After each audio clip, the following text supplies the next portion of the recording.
good afternoon or good morning, depending on the time zone that you might be tuning in from today.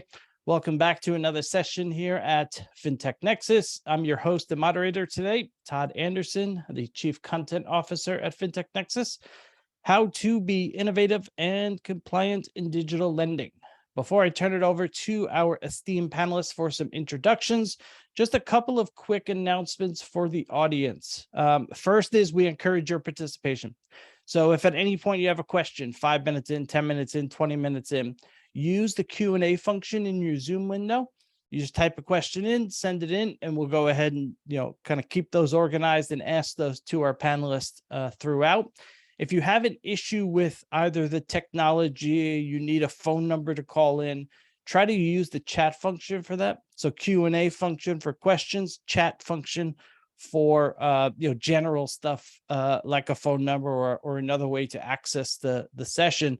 That way we can focus the questions and keep our panels focused on the Q&A versus some of those general questions.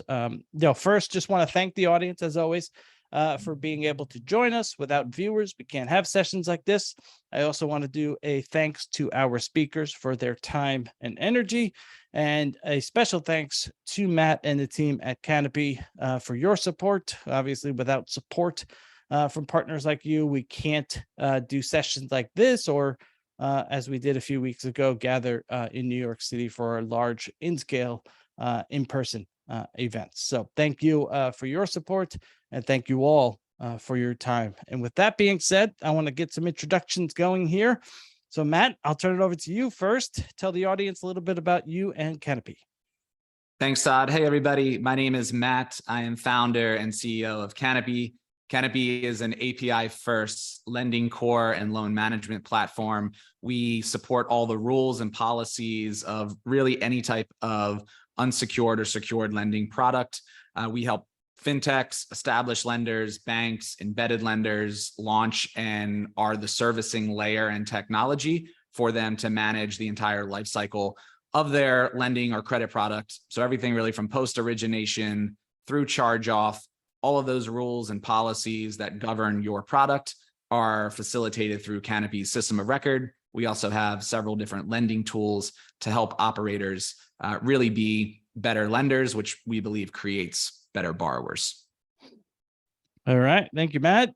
Mike, you're next in my Zoom windows here. So tell the audience a little bit about your background. Sure. And great to be here. And thanks for the opportunity. I'm Mike Weinbach.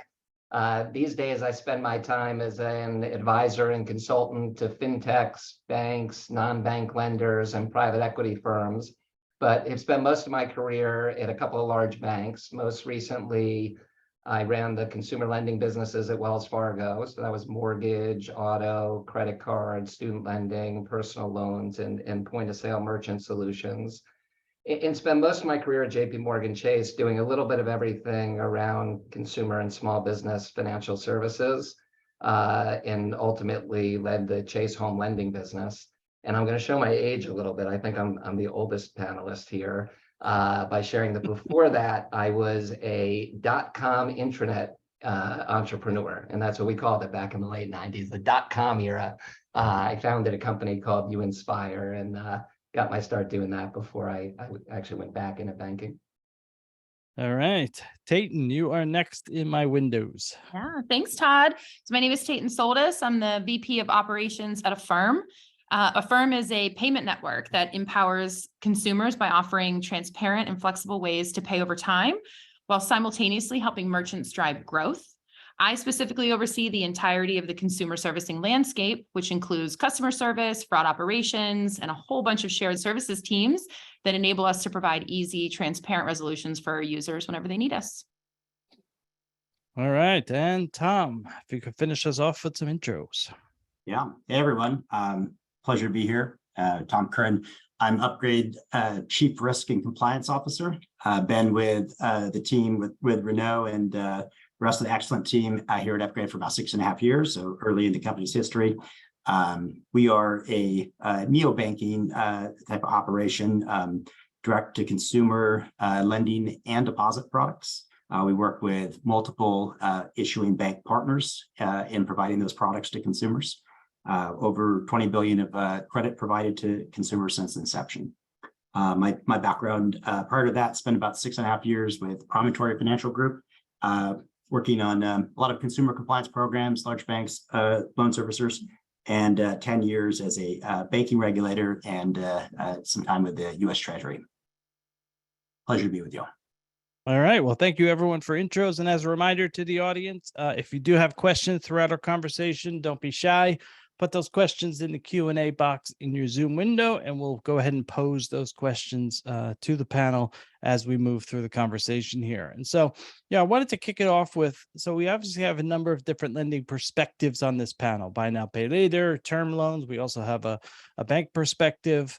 How much does the different type of lending product and what that product looks like drive the way that you think about your relationship with the borrower? And maybe Taten, I'll start with you on this, and then we'll get some other perspectives added as well. Sure. So I think that transparency is paramount when it comes to our mission of providing people with honest financial products across our entire suite of them. At Affirm, our relationships are built on the alignment of our interests with those of our borrowers. And when we win, when they win. This comes to life in a few different ways. Some of them are more inherent to BNPL on the whole, and some are, though, reflective of our values around simpler is better and people come first. But for example, we offer closed term loans with clear start and end dates, and we've made it part of our DNA to never charge late or hidden fees. We also surface our payment plans in simple numbers so customers know exactly what they will owe without any complicated math. And then we also highlight truth in lending disclosures for every single transaction, even when that is not required.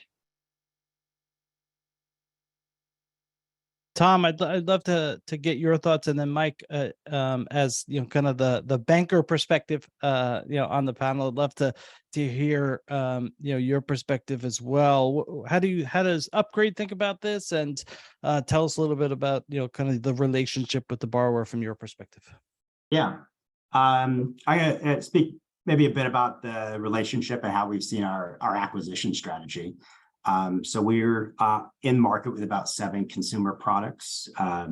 We're really interested in growing a relationship with a consumer. It's a multi-product relationship. So we were a credit platform at inception, but have grown to offer deposit products. I think our strategy really is to meet consumers where they are. If we can't create a relationship with a credit product, we're interested in getting the relationship with a deposit. We also have a credit monitoring service called Credit Health we've offered nearly since our inception, 2017. It's something we've provided free of charge. So we think it's a great way for us to build brand familiarity with consumers. And yeah, as we're kind of looking at the life cycle, we want to look at things holistically. Your customer acquisition cost matters. But we do think that we want to grow a profitable relationship, and that will come in time from servicing customers at all phases. So yeah, not always just a single product economics in terms of how we look at acquiring the customer relationships and value them all, obviously. Yeah, Mike, you want me to jump in, Todd? Yeah, I'd love to hear your perspective from some of the roles that you've had over the years. Yeah, and I apologize. I'm going to start with a little bit of a rant, and this won't surprise anybody who's worked with me. They'd probably be disappointed if I didn't start with this, but I hate the term borrower.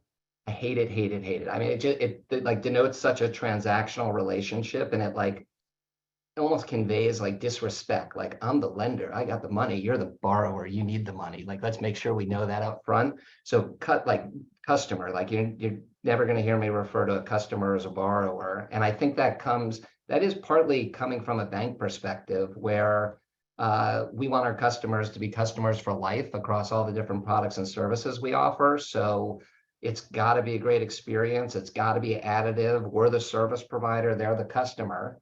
But answering your question, which I think is a different based on the type of product, in some ways, yes, and in some ways, no. So if you're helping a customer buy a home with a mortgage, for most people, it's the biggest purchase they ever made in their life. It's emotional, it's scary. You're borrowing more money than you've ever had. For that, it's much more important to have a experienced professional who's got expertise on the product, but maybe as much expertise on like how to help a customer manage their anxiety. And then if it's a credit card or a personal loan, it's much more important there to be direct, digital, and transparent. And if you do that, you probably deliver a great experience. And that is the part that's common. I mean, it is all about delivering a great customer experience. When you do that, you earn the right to do more business with customers. And that's, the future business you do is usually the best business versus the initial relationship. Matt, I'd love to get you into the conversation. And, Tom mentioned something when he was, answering the question, which was, going to where the borrower is. And, certainly there's been a shift the last few years where embedded lending has kind of started to take off and really bringing, these different lending products to where the borrowers are. What are the keys to building, the right embedded lending product and kind of with the various clients that you work with? How do you think about it? And how do you think about, technology as being an enabler there? Yeah, so this is maybe a little bit of a spicy take, but I think that embedded lending is somewhat a VC term that has picked up some steam over the last cycle that has obviously created a lot of people thinking like this is the new cool thing. To me, it's just lending and doing lending the right way. And so part of my belief and what we do at Canopy is not just related to embedded lending, but really just lending in general. And so, at Canopy, we believe that every company wants to eventually offer a lending or credit product. And every loan starts at servicing. And so when we say servicing, we're really referring to any company that has to account for their customers making repayments. They need to service them. Walmart is a lender. John Deere is a lender. Peloton is effectively a lender. They just use Affirm to do it. And so historically, companies have really been handcuffed by antiquated lending cores, rigid systems of record, which is why there's more or less a commoditization of lending products. And so if you are a non-bank trying to embed lending services into your product lifecycle, you need to start with a modern, flexible core. I mean, that's what Canopy solves for. From there, you can then add on the personalization of the product for your customers, what they actually want. And so when I think about the differences from a company, like a John Deere or Walmart meeting their customers where they are with their financial needs versus a more transactional relationship, which I think historically a lot of consumers think of some of their bank relationships as transactional. You need to have transparency. I love that Taten said that because that's one of our core beliefs: transparency, real-time data access, being able to help operators actually understand what's going on with a customer's account, and then helping customers have better financial literacy to know what is going on. And so once you have that transparency, you can then help them have more flexibility in the buying decisions that they make. And so I think in order to be a successful embedded lending product or just lending product, the key is you need a customer-centric business who cares about the long-term relationship of their customers. I think everyone touched on this in the last question, which is that servicing is about the engagement vehicle, right? The companies that use Canopy's technology want to be the servicer. They want to engage and have that long-term relationship and not have it be transactional. Uber services you today when you have an issue with your ride. DoorDash services you when you have an issue with your delivery. But when you're layering in financial products, you also need the safety that comes with compliance, the personalization that is meeting you exactly where you are. And then again, that word transparency, which gives you visibility into what is happening with your finances. And so that's really what Canopy solves for. And I think that those are some of the key attributes to making just a successful overall lending program, not just embedded lending program. We had before some others jump in, we did have a question come in from an audience member, Dante, asking you, Matt, since you mentioned it, perhaps you can expand on quote unquote a modern flexible core. Sure. So I'll start with the old world, which is some large cores that many people are aware of: TSYS, FIS, Fiserv, Jack Henry. These are 56-year-old companies built on COBOL mainframes, green screen computers, very, very rigid. Once you get your product construct set up, so you get your credit card rules and policies, what your min pay is, what your cycle date is, what your grace period is, once you get those products set up, you hardly ever change them because it is so complicated, which is why many banks, not the banks that Mike was at, but many banks out there have very similar product types. And a 3-year loan is a 3-year loan. Now, you can differentiate those product types by creating a better customer experience, whether it's a digital experience or it's a servicing experience, but the rules that govern the repayment period are the same, whether you're at Bank A or Fintech B. And so when we talk about flexibility in the core, it is to imagine and dream about whatever financial product that you want. If you think about the 3-year loan, well, if you're a small bank in Kansas and you only offer a 3-year loan and a 7-year loan, if your customer doesn't qualify for the 3-year loan, they're immediately bumped up to the 7-year loan. Why not a 3.5-year, 4-year, 4.25-year? Well, it's because FIS doesn't support it, or it's too difficult to reconfigure or restructure that loan. And so we support at Canopy thousands of different rules and policies to allow our banks and lenders to really personalize the lending product, not only at the point of origination, so when you are creating that account, but over time. You know, Amex for a while now has had a product called Pay It, Plan It. Now it's only available on Amex. We took that concept and democratized it so any of our partners can allow, as a transaction comes in, a credit card transaction, allow the customer to retroactively choose that transaction and maybe place it on an installment program. I think these are a lot of the principles that Upgrade is doing, that Affirm is doing, certainly that Wells Fargo and JP Morgan have innovated in as well from the banking sector, which is, again, transparency of giving the customer visibility into their finances, and then personalization in the actual rules and policies that govern those products. That's what we mean by modern lending core. Matt, if I can just build on what you were saying, I think Sure. It's almost like you teed it up for Affirm, because you know, as an innovator in the space, I think that when we think about our products, we've got two users, right? We've got our consumers and we've got our merchant partners, and we want to make sure that we're introducing products that complement both and that really serve both in concert. Obviously, with our product, one of the key benefits for merchants is that a customer transacts, they're paid in full. We take on all the responsibility of managing that loan through its repayment, payment dates, all of the communications, and then ultimately getting that customer fully paid off, and building sort of this foundation for frequency with those customers because they have this really great personalized experience.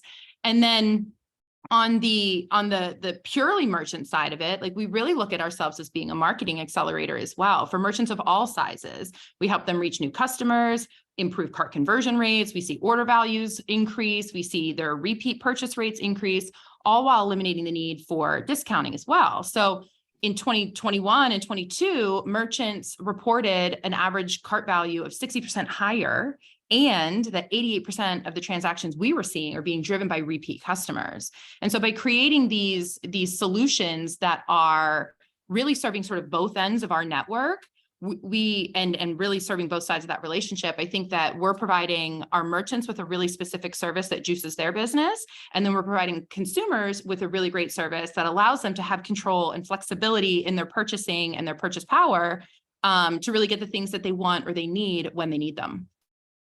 I think that's a really awesome point, that in order to win, whether you're a fintech or a bank, just going at it with the same exact credit card that everyone else has, or the same exact lending program that everyone else has, is going to put you at a deficit. And so having those tools that enhance either the buyer journey or the merchant journey, I think is really key to differentiating over the long run. Yeah, I echo that, Matt. We've obviously, Upgrade's had a non-traditional card in the market, and the real core and focus of that has been around financial discipline. So kind of coupled with what we've been doing on consumer education, on providing free credit monitoring, we don't want to just offer a product that contributes to the debt traps. We want to offer consumers a repayment schedule that's actually going to get them out of that debt, but have broader options available in terms of other products if you have longer term financing needs. Mike, any thoughts on kind of your perspective to that, and kind of what you've heard around the room here? Well, yeah, I'm listening and nodding my head a lot because I think that it's the way of the world. It's the way of competition. It's the way of it's like in all good ways. Like things have to be better for customers, more efficient. Like it's a competitive environment. So you constantly need to get better. I think, sometimes banks are seen as less innovative in creating openings for other players.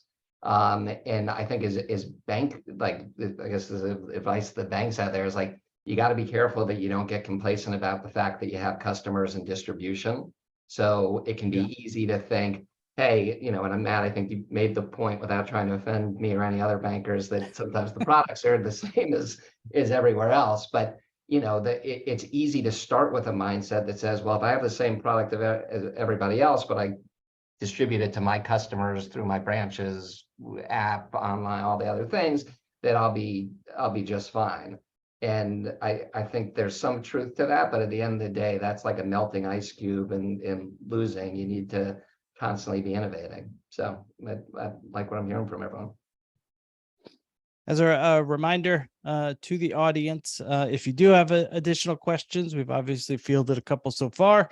Go ahead and use the Q&A box, input those questions, and we'll continue to ask them to our group here as we move through.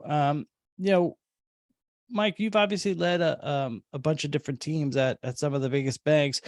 Can you tell us more about how you think about the necessary lines of defense when bringing products to market? Yeah, and that's anyone who has tried to partner with banks or introduce innovation with them, and certainly anyone who works at a bank has probably heard this lines of defense concept. But maybe I'll just spend a minute on like the what, the why, and the how of it. So the what is, this is all coming out of the 2008 financial crisis, which at its heart had products that were easy to sell, but a lot of things that could go bad after the sale, and certainly in the mortgage space, but even with some other products. So the concept here is to make sure that doesn't happen again, to really think through products through their life cycle. And the lines of defense are, the first line is the business itself. It's the product owner, it's the leaders of that business. Everybody's expected to be a risk manager.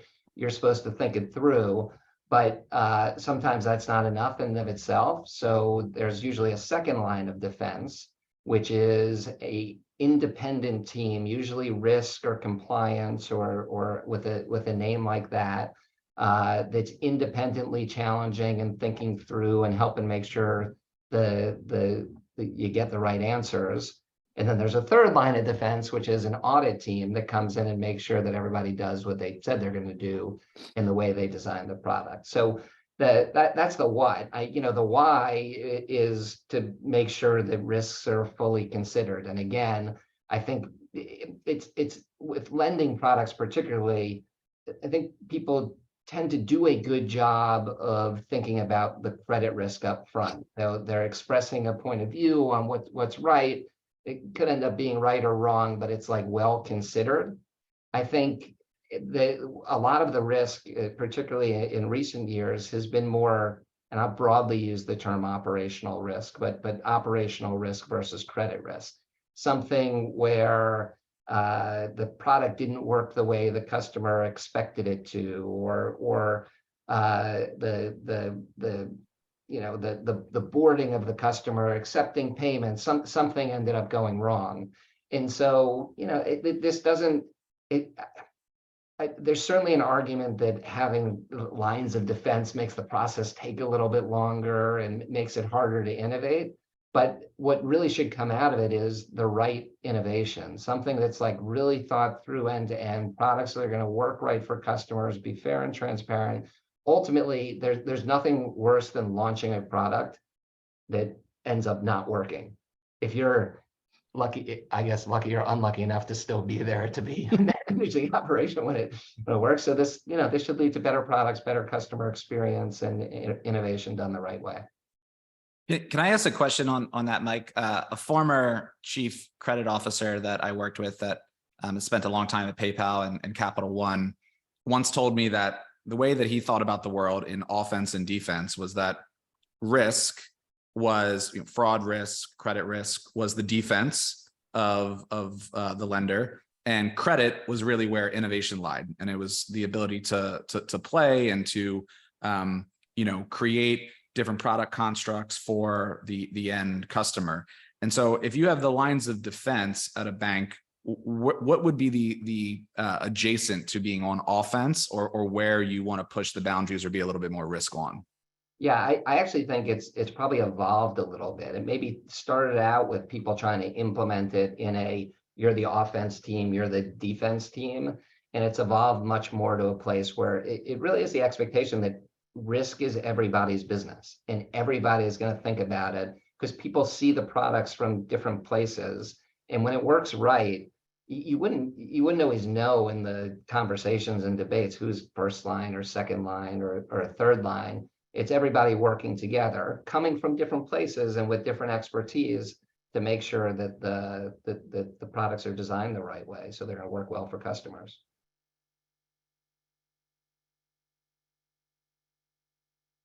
In judging from like the head nodding from Taten and Tom, it sounds like it's not only banks. Yeah. I think that the rest of that label is first line of defense. So the increased role of the business to know the risks and to anticipate some of those.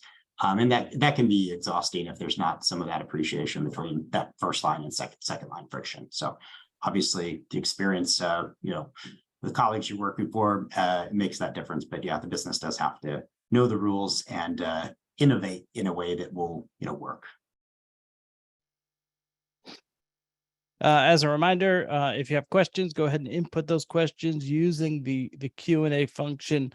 We touched on personalization for a little bit a few minutes ago. When talking about, Matt, you had the example of the 3-year product, the 3-year loan versus 7-year loan, and customization there. I mean, how much has the non-financial experiences that we've all gotten used to helped drive change within how customers, not to use the term borrowers, but how customers think about the not only the financial products they get, but the lending products they get, and how much that influences how you think about experiences for your borrowers. Maybe Taten, I'll start with you on this question. What are your thoughts on kind of those non-financial experiences driving how customers are thinking about their financial lives now? Yeah. So to answer the question about the expectations, I think customers expect quite a bit of personalization. And I think it is driven by like non-financial experiences that they encounter in their everyday life.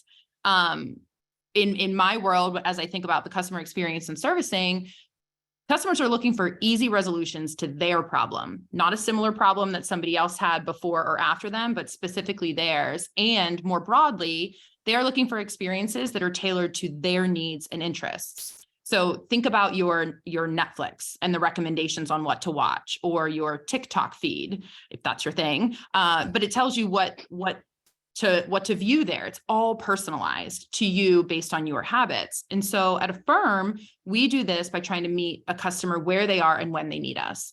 This comes to life through providing consumers with customized payment options that are for various term lengths, various amounts, but it also applies very much to how we think about servicing, either through self-service or through live supported channels. We work really hard to enable personalized outcomes that meet the specific needs of each customer that we're supporting. But in every case, be it on the loan side or on the servicing side, we work to treat our customers as individuals and really personalize the experience to their needs. Yeah, Matt, I see you shaking your head as well, but Mike, go ahead. No, go ahead, Matt. Yeah, I mean, this is one of the reasons Canopy exists. It is to enable operators, whether you are a logistics company is one of our partners, global logistics company, and are offering supply chain financing or merchant cash advances, or you are a more traditional FI that is offering consumer lending products like a revolving card. Consumers absolutely want something. I couldn't agree with what Taten said more, which is I think lending at its best facilitates better life experiences. You go to the school you want, it protects the things you treasure most in your mortgage. It gets you to point A for point B for your auto loans. Lending in its worst obviously is predatory and takes advantage of people. And so in order to be in a world where we love our customers and we want the best for them, you have to meet them at that need, and that need changes over time.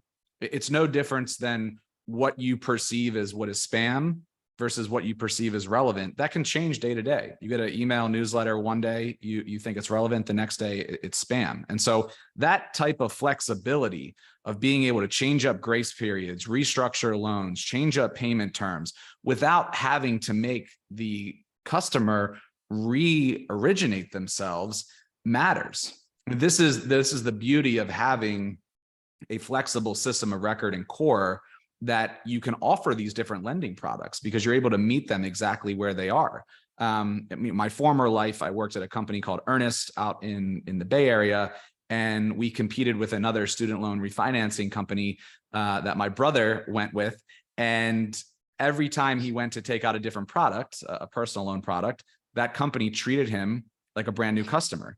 And it was because the data was siloed, it was on different stacks, it was on different servicing systems. And so there wasn't a universal understanding of the customer. And so personalization, along with the data being in one place, enables lenders to meet people at that moment in time. Send them the text message before their, as a reminder before their due date. Be able to recognize that they're not getting paid until the next Friday and maybe pause or provide them a grace period. All of these things are proactive rules and policies that with the right modern stack, a bank or lender can do that ultimately facilitate that better experience.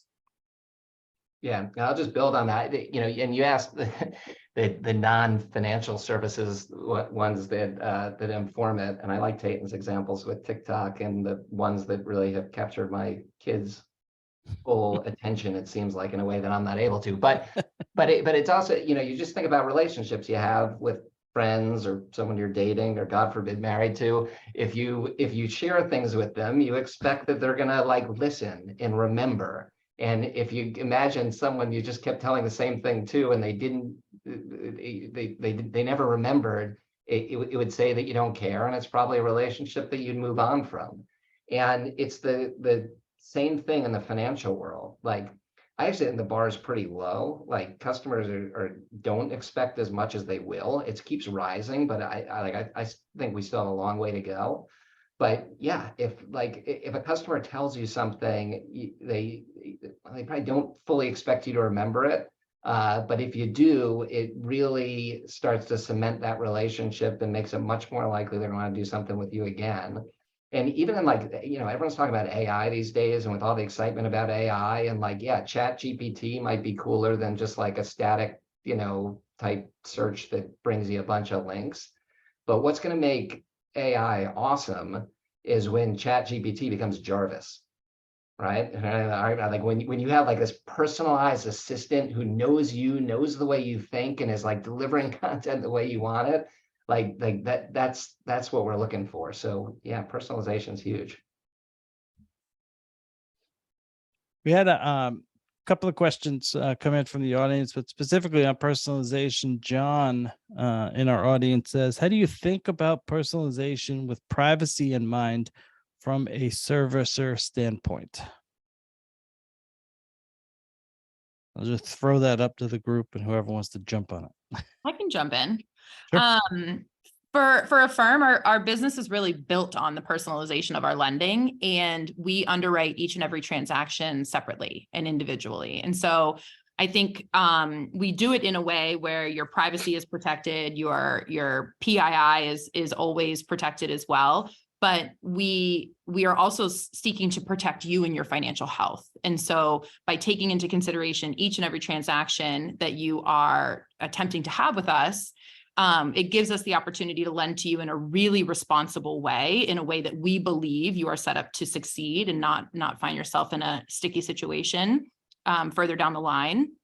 And so I think our approach at this sort of singular level is really what allows us to be protective of your data. It all gets encapsulated within that transaction, but also to be protective of our customers, not our borrowers, of our customers in that moment, and really making sure that we are meeting their needs in a way that isn't going to leave them overextended. We had go ahead, Tom. Oh, yeah, no, just a quick add to that. I think it's a very interesting question as we consider ingesting more data from consumers to, accommodate that type of personalization. Just thinking from the data programs, data privacy programs, having to think through where does that map? Where, is it attached to deletion protocols? Do we have appropriate kind of safeguards and mapping around those type of things? And obviously, fair servicing, those type of questions come into play, but yeah, good to think of the architecture and what kind of rules and deletion protocols you're intending for this stuff as you take in new information. And I also think just to not overcomplicate it. And I heard Max from Affirm mention this before, that the old way of offering terms and conditions to customers was so complicated. It was like giving them a power tool without a manual. And so it was very, very dangerous. And so if you put transparency and just plain language in what you are describing and saying, this is for your best interest, and you actually mean it, it can be a win-win, right? Fintechs, banks, that they're not nonprofits. They build yield and additional revenue off of you using their product. It's part of the reason they're able to offer the product that they have and service customers the way that they want to, but just be upfront about it. Like, don't try to hide things or create different opt-in, opt-out clauses that are very complicated. And so if you're just upfront in plain language, you can solve both of those problems, where you're telling people where their data is going and that you're keeping it safe and secure, while also creating an experience that is one-to-one with what the customer wants. Yeah, and I was just going to double click on the transparency theme, which I think Matt hit well. So we could probably move on, Todd. So we had another one come in. This one's from anonymous attendee, talking about, should traditional banks partner with fintechs or innovate within? But I also want to kind of adjust the question a little bit, is kind of how traditional banks and fintechs work together and make sure that there is not cannibalization and kind of that they both get something out of that relationship. And Tom, I know that you guys, maybe start with you on this question. You guys have a network of banks that you work with in a few different ways. How do you think about kind of, making sure that your partner banks are happy, but also making sure you and the customers are happy? How do you think about that relationship with the network of banks that you guys work with?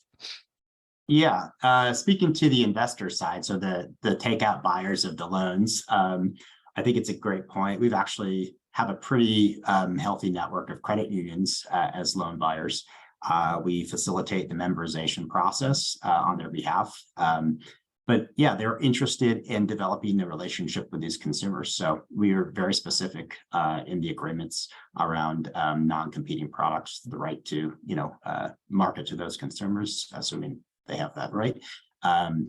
So yeah, I think it's important to spell those things out to avoid any, misunderstanding with somebody that's an investing partner. On the issuing bank side, I see it less as an issue. These banking as a service banks are not often the ones that we're working with have large retail arms of their own. So. Mike, what are your thoughts on kind of the fintech bank relationship and how they work together? Yeah, and I've spent a lot of time on this over the years, and from again the perspective of a bank, you want to deliver a new innovation for your customers. It usually employs technology or some type of new distribution. And the question is, do you want to buy, build, or partner? And when do you want to buy, build, or partner?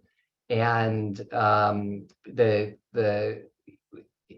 and it kind of depends on what the offering is. If it's something that is like the secret sauce of the bank, like the underwriting decisions we make using our customer data, that's probably something you want to own. We're more likely to build that. Or if we need a partner, we're more likely to, to want to buy it in a way that it's only us. If it's something like a core system, we're much more likely to partner, because that's, the cost and complexity of making sure you're compliant with all rules and regulations is something that's better shared across the industry than done yourself. So, so the short answer is depends. It is interesting, like the evolution, in the early period of fintechs, most companies started, I actually think it's still true even today, most companies start with, I tried to get a mortgage or credit card, whatever, and I had a terrible experience. And as a result, I'm going to design a better experience, and then everyone will come. And a lot of times fintechs realize that you can design a better experience, but reaching customers is still really, really hard. And sometimes that's where the best partnerships come from. A fintech really does design a better experience, especially if it's for particular customer needs. And a bank has the relationships with customers, and there could be a really nice coming together that's a win-win for both parties. Yeah, I think that is really true with banks and just in general. I mean, obviously, we are a software company, and so we sell our software and technology to a wide variety of customers. Again, banks, non-banks, fintechs, embedded lenders, established FIs.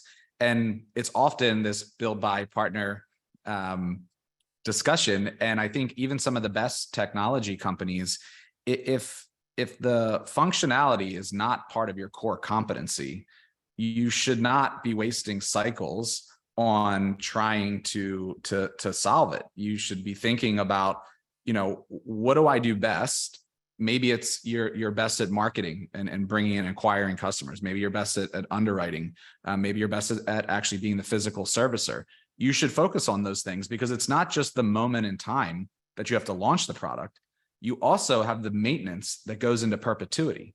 And so I don't think that a lot of people think about that cost of dedicating resources evergreen into a solution that may not be part of their DNA, whether it's the bank's DNA or the fintech's DNA. And so that's really what we have that discussion often with people, which is like, we spend all day thinking about different types of min pay calculations. It's pretty geeky, but that's how I spend my time. If that's not where you spend your time, you should not be thinking about building it your own. Yeah. Definitely echoing that again on the credit side and the expertise of credit programs in the investment and decision science and fraud models. I think in particular for small and mid-sized banks, it is a big investment. Not that you couldn't get there in time, but so much specialization within that fintech community on that.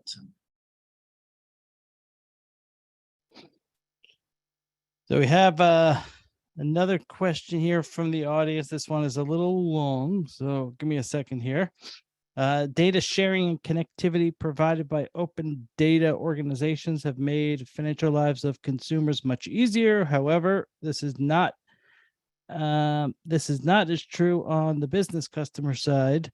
Why do you think this has been the case? And how do you think about open banking or seamless data sharing? This one specifically asks about business customers, but how do you think about kind of that shift towards more data sharing and open banking? I'll generalize the question a little bit there. I can start and then we can pass it off. I think just to pull this one level up, at Canopy, we believe that on the B2C side of lending, that has been almost over engineered and innovated, right? There's certainly some areas to improve the overall experience, but ultimately the top credit card issuers are going to be the same top credit card issuers the last 10 years and the next 10 years. That's my hypothesis. On the B2B side, on the commercial lending side, it is much more of a blue ocean.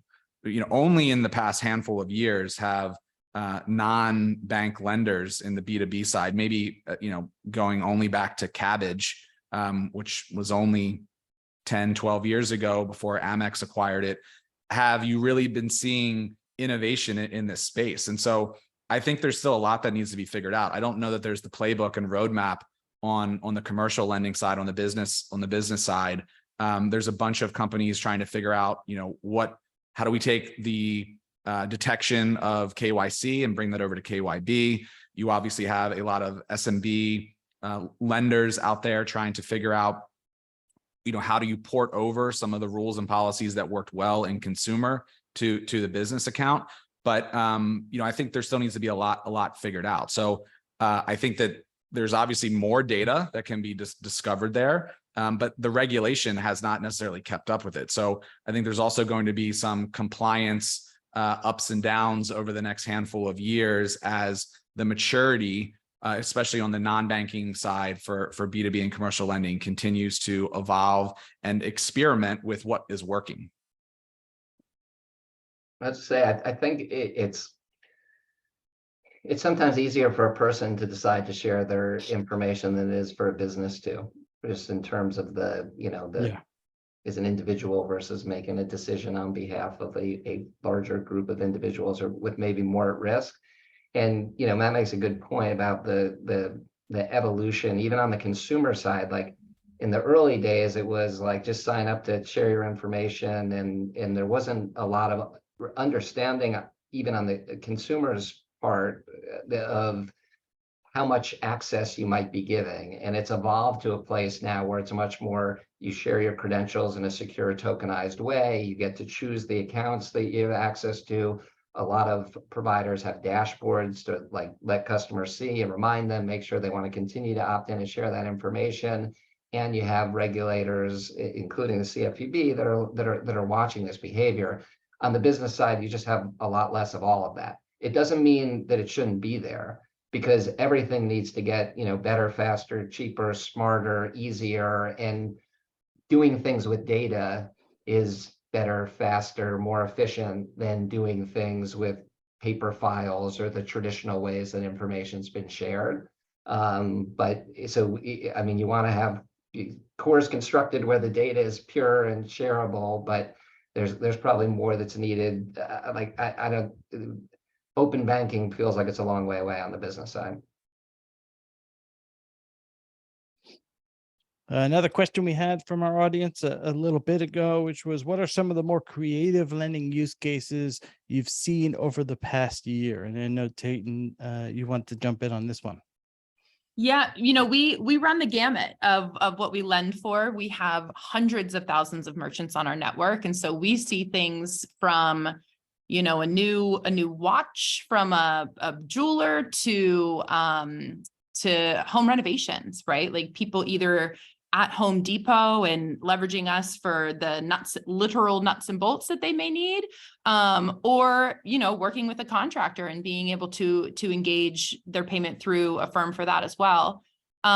We big partners with Peloton, so we see bikes and rowers and treads and all of that. But I think what's pretty cool is that we have engaged with platform partnerships that have also really enabled us to be a service provider to a wide variety of merchants that really make the items that people are using us to lend for to truly run from A to Z. Some of the most interesting ones that I have seen have been things that are like just obscure household items, right? Like somebody is out there getting themselves a new Dyson or a new stand mixer, or just things that you might not otherwise think about lending for. But given that we have sort of a really versatile product that we can offer all the different terms and payment options for borrowers, we get to see a lot of things come through our network.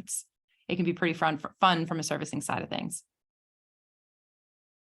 Just to echo on that, as the lending core, we see a lot of different use cases, both on the B2B side and B2C side. I think that over the last handful of years, this is particularly true in most I'd say V1 of fintechs. They were really just marketing agencies. And so you would say, oh, there's a new use case for this like very small segment of the population. And it really didn't mean anything to them, right? Because you're just marketing to a very niche demographic, but the actual functionality is the same under the covers. And so where I think the creativity lies is in the underwriting, the risk management, and the rules and policies that govern your product. And we're seeing a lot of that innovation take place on the B2B side. So working capital products, merchant cash advance, invoice factoring, affinity cards, SMB, co-branded cards. We have a bunch of customers that are really creating different rules, different min pays, grace periods, rolling up multiple loans under one account, being able to restructure loans. So all of the things that govern the product, to me, that's where a lot of the creativity that we are seeing. And it is, I'd say, slightly tilted into the B2B commercial side of the space. Yeah, quick add. I think echoing Taten's comment about the flexibility. I think there are a million use cases out there. We do have some lead gen relationships that do bring some interesting use cases, but I think our focus has been on the flexibility of the product. So our card product essentially being a hybrid of a personal loan and a card, so consumers can get cash for a substantial portion of the loan proceeds without paying the type of penalties you typically see on credit cards for cash advance. So if we can evaluate it from a credit perspective, why not have the hybrid of the personal loan together with the card in the same product? And I just may add, like at the 50,000 foot level, it's been watching for years, and I still think we have a long way to go to take what have historically been pretty crappy experiences for customers trying to get a loan, where you have to provide all this documentation and paperwork and give it to someone, and it takes time, and it used to be by fax or mailing things in, and things are getting better with digital and data and more instant. But I've always had this vision of trying to get to a world where the majority of customers are accepting a credit product versus applying for it, which basically means you have a lot of information beforehand to be able to present a much better experience. Which it gets back to personalization, some of the other things we talked about. And then the one other area that just kind of pops in my head as you're talking about it, there's some interesting things going on with like the democratization of finance and figuring out how to take parts of that were inaccessible to the average person and breaking them down and tokenizing them and whether with blockchain or other technologies, making them more available. And I think we're probably in the early innings of that. I think there's more to come. We have just a couple minutes left. If anyone in the audience has a final question, feel free to input it. But given the the few minutes we have left, I wanted to kind of go around the room and where do you think the next few years we're headed? Is it just kind of more of this continued incremental innovation happening, and you get to see more personalization, more data, faster loan approvals, and kind of, is there more to be done maybe on the servicing side that we haven't yet seen, as that's where most of the the relationship lies? Because once you give out the money, the bulk of your time is obviously paying it back. Maybe Taten, we'll start with you and go around the room to wrap us up. Yeah, happy to jump in on this one. I think that we're going to see a lot more personalization and optionality, particularly in the servicing side of things, because what we know is that customers actually don't want to talk to us. They're talking to us because there's likely a problem.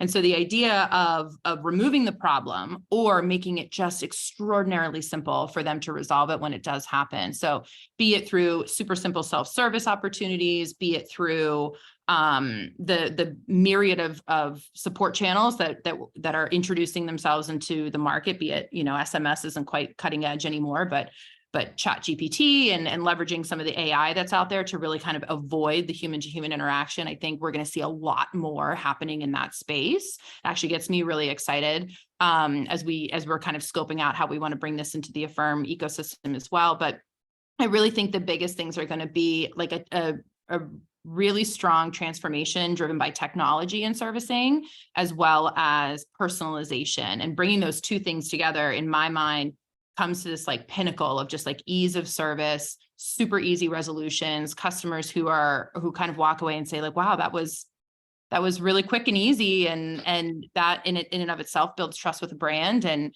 has a real driver. It can be a real powerful driver of repeat engagement at the brand level as well. So that's where I hope, and I believe we're going to see that a whole lot of investment and just sort of like a big supercharge. Tom, what about you in terms of some final thoughts? Yeah, I think those are all great points. I think consumers are often calling because they have a problem. I think disputes are a great thing for servicing to focus on. I think AI could make a big difference there. It'd be great to see, shortening SLAs on customer dispute situations viewed as an investment in that customer relationship as opposed to overhead costs. I know we're thinking of it that way. But yes, getting lead times down, consumers want their time back. You think about the general theme of where you see consumer complaints, they don't want to call you 3 times. They don't want to wait 2 weeks when they're out, money on a disputed card transaction or payment transaction. I think AI has great opportunities to improve that time frame and, get it to automated decisioning in a high number of cases. Mike?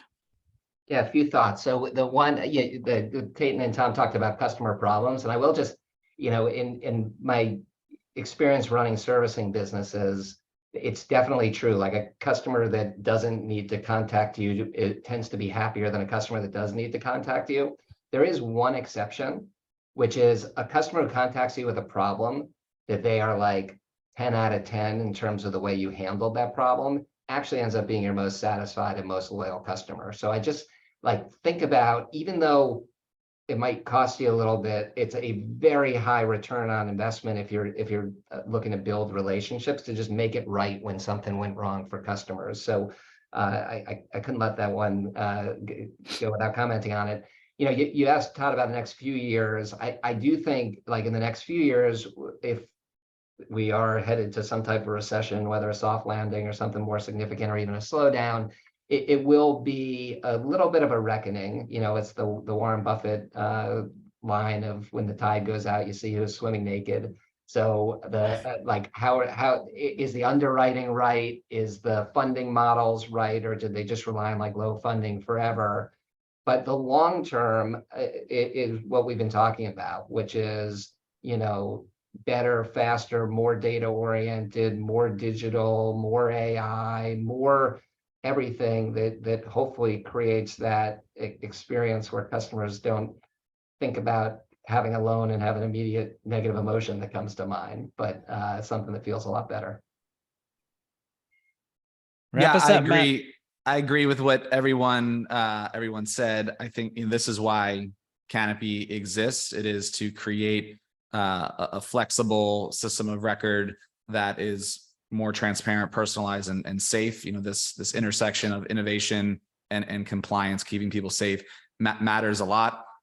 We want to facilitate products that don't exist yet. I agree with what the whole panel said. If anyone has ever visited a call center, even in today's age, 2023, it still feels like you're stepping back in time. Call center agents are having to jump through multiple screens. It's taking minutes to answer basic questions like, when is my payment due? Or how do I pay off my account? Even some of the largest issuers in the world don't know what the actual payoff amount is because it's mid-cycle. And so running through different simulations, giving people this access to their finances, both as an operator and as an end user, is why we exist. And so I agree that we're in the first innings of things, and Our bet is that the next 10 years look very different than the previous 10. And I think it's a really exciting time for both banks and fintechs. I think that's a good place to end. Matt, thank you very much. Special thanks, obviously, to you and the team at Canopy for your continued support. Tom, Mike, Taten, thank you for your time and attention and energy to this session. Thank you again to the audience, as always, and we appreciate your attention. Thanks again, everyone. Enjoy the rest of your day. Thanks, everyone. Thank you.